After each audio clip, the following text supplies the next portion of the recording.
downtown, which are very real concerns. And, you know, we've gotten pretty good at working out some of those logistics, but they always come up, and standards change, and, you know, what you need to do for a liquor license changes every few years. All of those things kind of modify, so we've got it down pretty good, and we're pretty good with, you know, cut and repeat, cut and repeat. I read recently too that there seems to be a, and I don't know if it's really that obvious a change, but it seems like there's a different type of business or clientele starting to flow into the downtown as some businesses leave. The kind of businesses that are coming in seem to be more, I don't want to say downtownish, but they seem to be the kind of businesses that you would expect in a downtown. Are you seeing that? Absolutely. You know, I can't. No, we Can't get into detail of some of the new ones coming in, but, you know, we've got significant amount of new businesses coming in that are gonna be announced over the next few months. And, you know, some of them are restaurants, some of them are retail, but they're the type of business that you would see in popular downtowns. It's kind of like a boutique style? Boutique, yeah. Like it's different, they're unique, Yeah, there's a lot of different types of retail that do well in the downtown, and it tends to be places that need smaller square footage, that you know, promote active lifestyles, that promote you know, sort of an upper tier customer, and that's what we're seeing want to move into the downtown. We're seeing the area around the downtown residentially, the rates continue to rise because people want to live close to the downtown now, because there is all those opportunities for higher end restaurants and things like that. You're seeing people want to live closer to entertainment, because everything from drinking and driving, being able to walk home after a night at the theater is a huge benefit to a lot of people. Yeah. And, you know, just you go to a Wolves game on the weekend, 5 o'clock, the restaurants are packed because, you know, it's hard to find a parking space, so everybody wants to get there early. The overflow benefit that the city sees from having that arena downtown and having that many people flood the downtown on a weekend and go to all these restaurants and support them, well, you know, the city sees that come back in tax dollars, and that benefit goes right across the city. Right. And so this trend for the new businesses coming in, Mhm. like when I walk through a shopping center, I often see a lot of national and international franchise. Yeah. stores. When you walk downtown, you tend to see the individual owner, or the owner in the store. Is there a balance between the franchises and the individual shopkeepers, or are you finding that there's more independent? Well, there's certain chains that have done, you know, corporate stores that have done very well in downtowns, and they're the ones that adopt a downtown feel. Okay. And we're just starting to see interest from those types of businesses looking at the downtown. And then, you know, in popular downtowns, the majority of businesses tend to be independent. It's just the reality of how a downtown tends to work and how a downtown customer tends to go. If you go to a coffee shop, you know, you take Old Rock, for example. I would put Old Rock's coffee and service above any of the major chain coffee stores. Right. They're roasting their coffee fresh. Their owners are in the store. Just the ambiance. Well, it's the ambience, and you have people that really care about the product and learn about the product, and they're constantly, you know, the average person on the street is never gonna put that much effort into learning about coffee as somebody whose life is coffee, right? And the people that own these shops, their life is coffee, and they know it better than anybody else. And they make really high improvements to their equipment, to the quality of their product, and that goes for most of the downtown restaurants.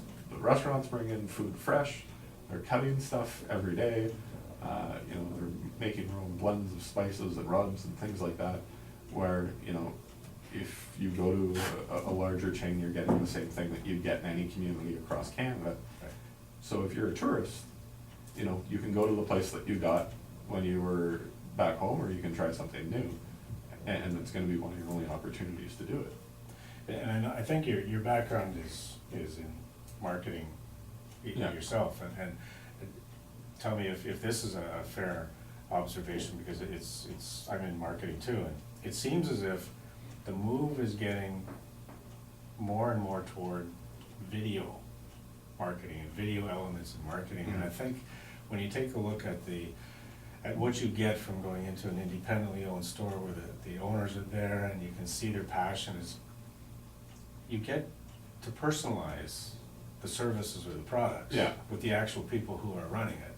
And I'm seeing from a marketing point of view that more and more people are now really picking up on these 3 and 4 minute video clips where Mhm. you're actually seeing the owner talk about their service or their product. And it's not a Hollywood production, it's not like a commercial, it's, Mhm. and that's the real person. Yeah, Is in a shirt and it doesn't have a tie on, and Yeah. there's people running around the background, and he's actually talking, almost like a TV interview. Mhm. And I know that when you walk into a place and you know that there's the owner behind the counter, you get this, I don't know, you get this feeling that you're in kind of like a special Yeah. atmosphere. It doesn't take away from going into a chain, because no, a lot of people like myself, I don't do well with change, so I'd like to know if I'm gonna go and get something at a restaurant in one town or another town, it's gonna be pretty much the same. yeah, But when you're going into the downtown, or into an independent store, you're experimenting. yeah. You're kind of like a risk taker, it's an It's a adventure. different market, yeah, and, you know, but it's a growing market in a lot of ways.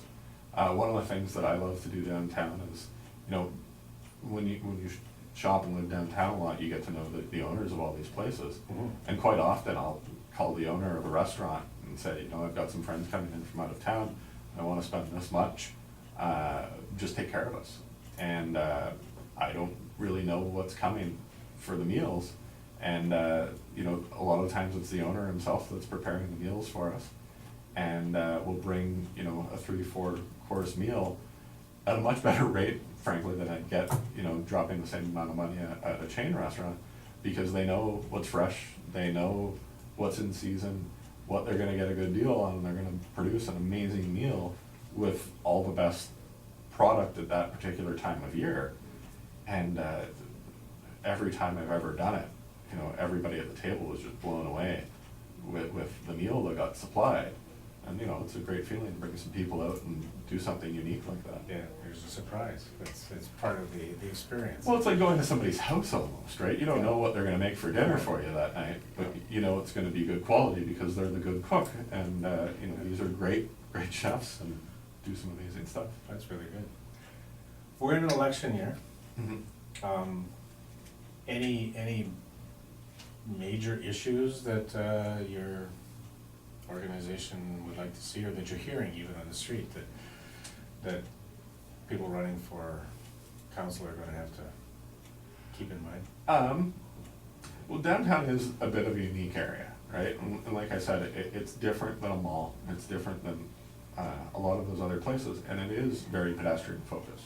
So, you know, the better you can make the atmosphere for a pedestrian on the street, the better most of our shops are gonna do downtown. We have about 9,000 people that work downtown. 9,000? Yeah. So, the better you can make that experience when they leave their office to explore the streets downtown, the more the businesses that are around that area are gonna make, and the stronger that business community will be. As soon as somebody gets into their vehicle, we've lost them. It doesn't make sense to drive from spot to spot to spot downtown. We need people, once they've parked, to then use the downtown and feel comfortable walking the streets, have clean streets and, you know, well-maintained areas. And the revenue that the city will see back from that will be much more than the output on keeping the streets clean. So I guess during the winter time, when we've got the kind of snow we've been getting, I guess that's when. Well, we got our that's one of the snowbanks. problems, I think. We got our snowbanks cleared twice, and that's what downtown gets right now. over the course of a year. So we get one kind of before Christmas and one after. Oh, really? depending on- It doesn't get cleaned after every storm? No. They plow the streets, Right. but as far as the sidewalks and the snowbanks go, it's kind of up to the business owner to shovel a hole, and, which is okay, but, there's a lot of snow to be removed, and there's nowhere to put it in the downtown.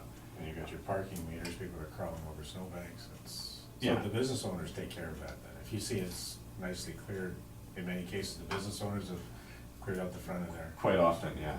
So, which is difficult because there's nowhere to put the snow, right? Oh. You're just making the snowbank beside it taller because you can't, Blowtorch to melt it, I guess. yeah. We have no backyards, we have no extra area to deal with that kind of stuff. It's the current structure of any downtown it's very compact, and the buildings take up 100% of their property. I guess that's something that should be on the mind of a lot of councillors, because even in the outlying areas, the cleaning of the snowbanks to allow people to get from their car into, across the sidewalk, because they're not all in malls. Yeah. Quite often people do have to park on streets to. Well, even for transit, right? You see. Right, transit. I've helped a couple people over snowbanks getting off a bus because you have an elderly person trying to get off a bus, and there's nowhere for the bus to let them off, and they've got to go to an appointment at a medical clinic or things like that. Are you fairly happy with the transit arrangement in downtown? Like everything kind of comes to the center? There's a lot of room to improve that. Yeah. I don't think necessarily everything coming to the center is the best for the city or the downtown. We spend a lot of money on a transit depot downtown, but, if we didn't have a transit depot, that would probably be 5 or 6 extra buses on the road, on some of the main routes. So Never thought of it like that. It's true. it's an enormous cost, right? You've got 2 or 3 security guards there all day while it's operating. You've got the heat, you've got the building maintenance. You're looking at several $100,000 a year to just maintain that building, and it's on the busiest corner in the city. And that's the representation, probably, I'd say 40 to 50% of the city have of downtown right now is that specific corner.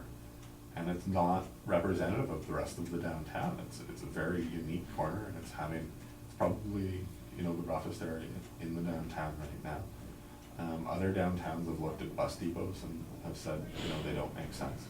The cost or the other cities, the cost to maintain it versus the other services that you could provide instead of that. Many cities just do loops of their main streets so that So you don't need a transfer location or a transfer spot? Well, it depends on the frequency of buses, right? If you have buses coming every 5-10 minutes on your major routes, you don't necessarily need a transfer spot. If you do a transfer spot, or if you do your transfers in specific areas, much like we used to have downtown where they were just on the street, coffee shops, businesses, benefit quite strongly by that because, the 50 people that are getting on the bus from downtown to connect somewhere else do quite well. And, I was driving to New Sudbury the other day, and 7 buses passed me on the Kingsway all at the same time. And they were all going down the Kingsway from downtown because they were servicing, Garson and all of these other areas. Well, that's a pretty big stretch of road to be duplicating with buses when, you could have one bus meeting all of those other buses at one specific point in New Sudbury, picking up and dropping off instead of duplicating that route. Good point. There's a lot of buses to be running down the same road, and you look at the amount of buses that run the Kingsway, Notre Dame, LaSalle, Regent Street, Paris Street. If that was one big loop that did a figure 8 of Sudbury, you could easily have a bus going every 5 minutes on those areas, and then feeder buses feeding the outlying areas from, appropriate points. And as long as those buses are timed to meet up fairly close, you know, you're gonna have less outside waiting time than you would currently anyways. Good point. You mentioned too about a rough area Mhm. downtown. There's a perception that the downtown's not the safest place to be, and yet it's interesting. I saw a couple of Facebook posts today about, you know, one person had mentioned that they felt it wasn't safe down, and another person said that they live down there and they have no problem walking Yeah. around at night. How do you get this message out that downtown really isn't, you're not risking your life when you go downtown? Is that just? It's 100% a perception issue. You know, we get the stats from the police, we meet with the police on a regular basis about safety, security issues. And actually, it's one of the safest places in the city, stats-wise. So, you know, it is a perception issue. When they do get calls at the city for calls for service, the majority of the calls for service are either an intoxicated person or, you know, something along those lines. Somebody doesn't feel safe because somebody that's on the street, and it tends to be the same specific people. So you'll get 12 calls for service for one intoxicated person. So those numbers are actually even skewed higher than they should be because of the density of downtown. Okay. They'll have 100 people on the street instead of, you know, an intoxicated person out in another area of the city where nobody will see them or only one person would see them. You know, in the downtown area, you'll have 100 people see them, 6 will call. So those numbers tend to be skewed, and that's according to the police. So, you know, it is an issue, but if you took a count in any other downtown, I think you'd see basically the same numbers of those kinds of issues. And those are social issues, panhandlers and things like that, and things that we need to deal with. But at the same time, you know, that's something the city needs to deal with as a whole. They're not You know, necessarily safety issues. no, Social it's a feeling of safety, Right. right? And, you know, it's something people don't like to see, but at the same time, it's something that the city as a whole needs to deal with. If we got rid of it downtown, that would just mean that we're moving the problem at this point. Someplace else. And, you know, we saw that with, I've lived downtown for 16, 17 years now.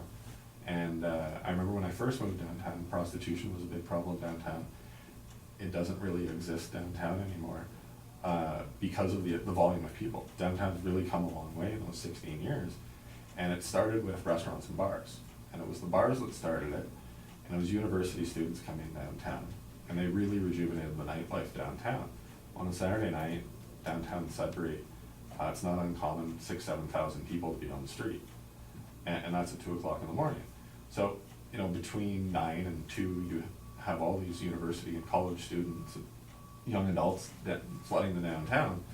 Well, if you were a John picking up a prostitute, it was no longer the most comfortable place to pick up a prostitute.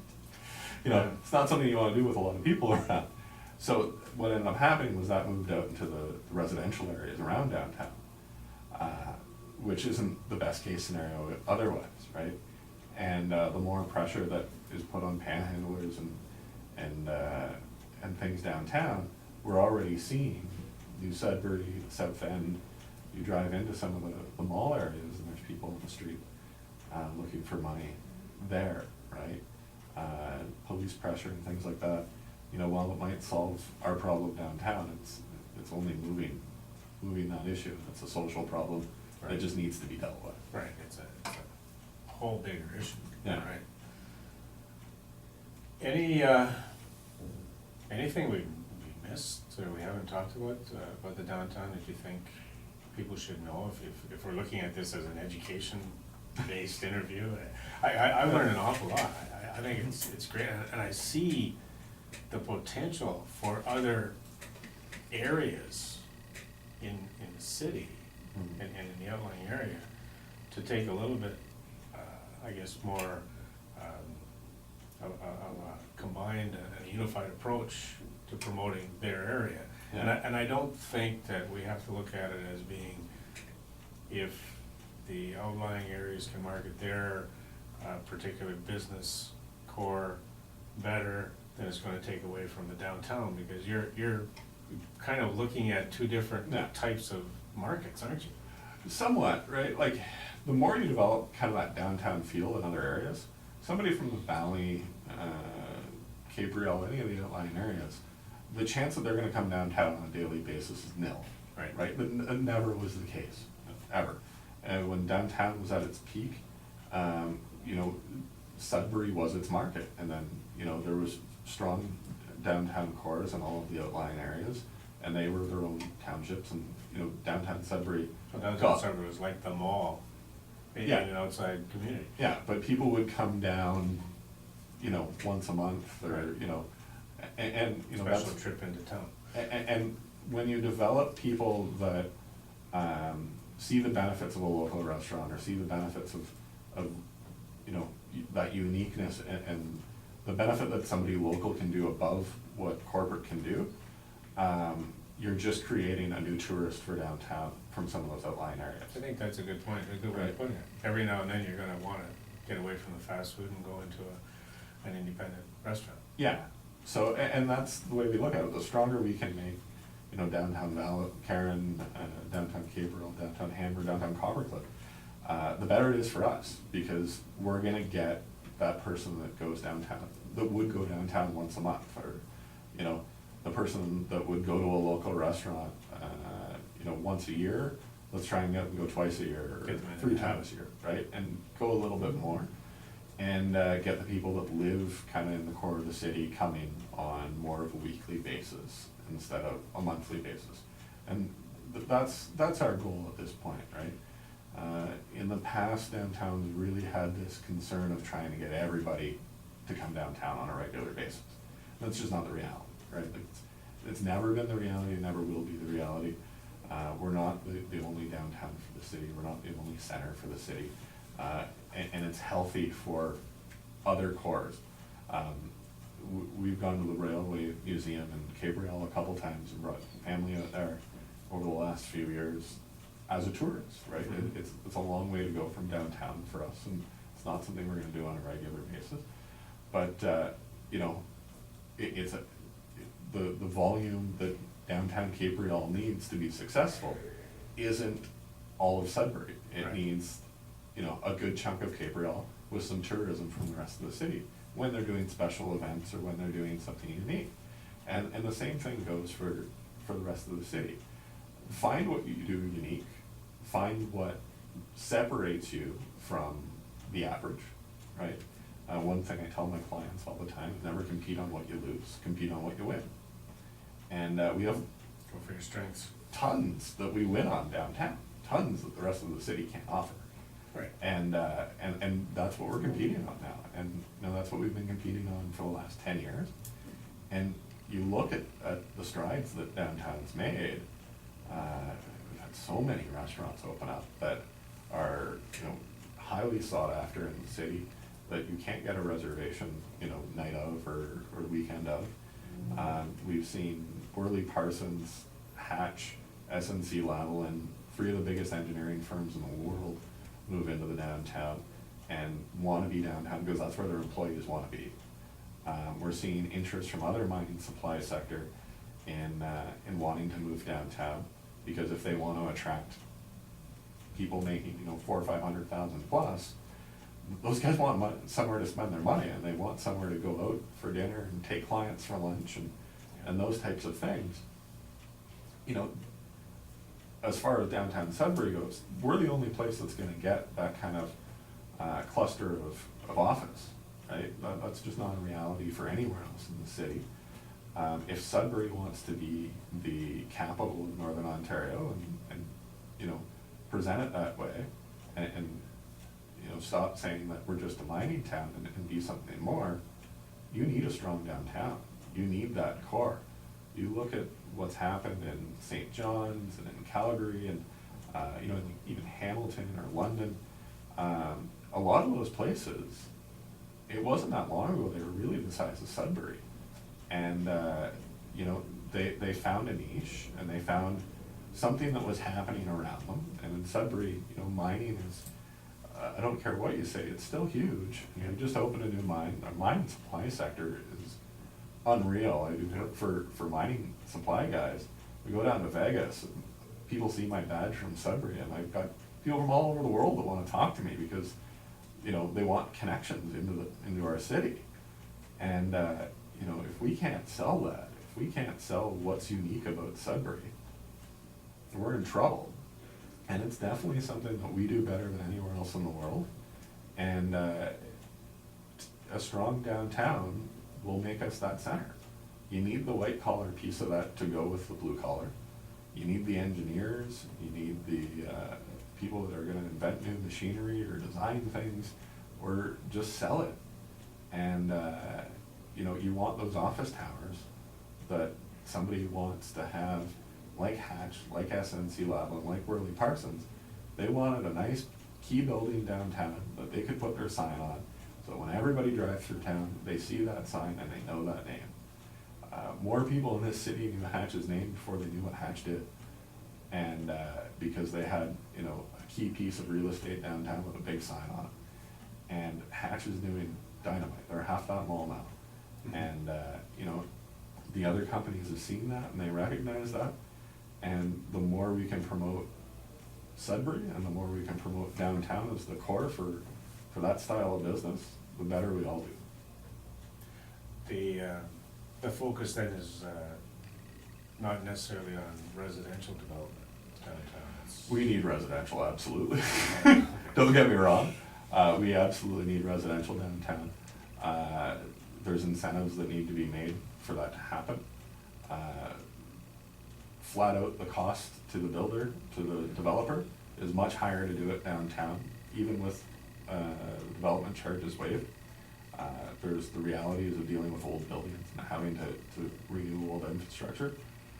End of the day, you fill those buildings up, the tax revenue that the city's gonna see is gonna far outweigh any kind of incentive that you can give the builder. If you were to take the taxes off for a new build or a new renovation downtown for a couple of years, there's no loss to the city.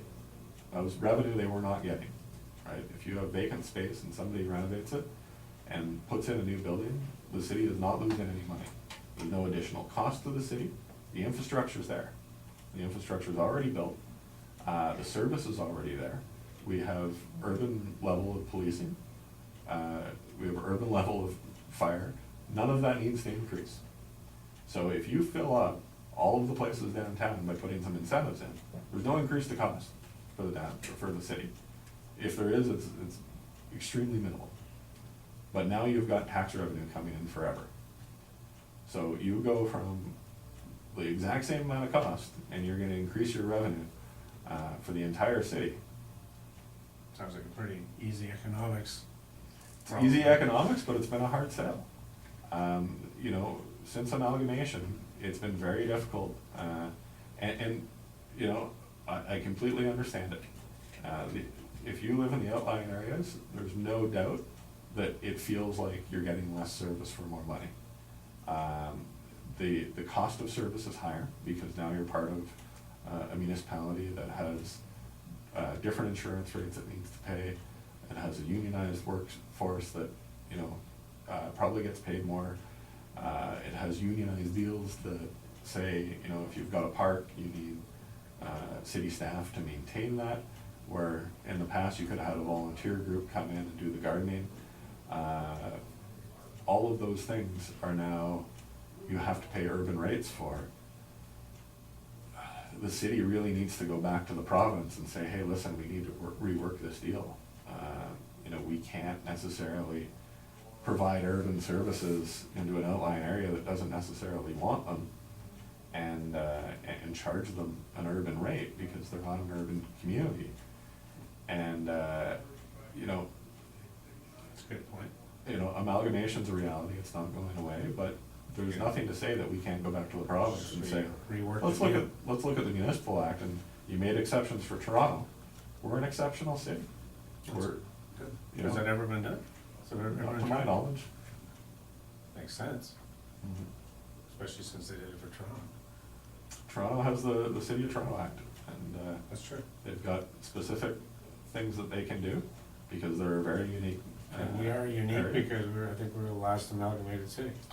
We're the last amalgamated city, and you know, the Northern Ontario Heritage Fund, that came out because there was serious talk about separating Northern Ontario. And they said, you know what, Northern Ontario is unique, and we need to develop it, and we need, you know, some of the money that's coming from the mines and from all those areas to go back to Northern Ontario and develop those businesses. Because if those cities fail, that's huge revenue that the province loses.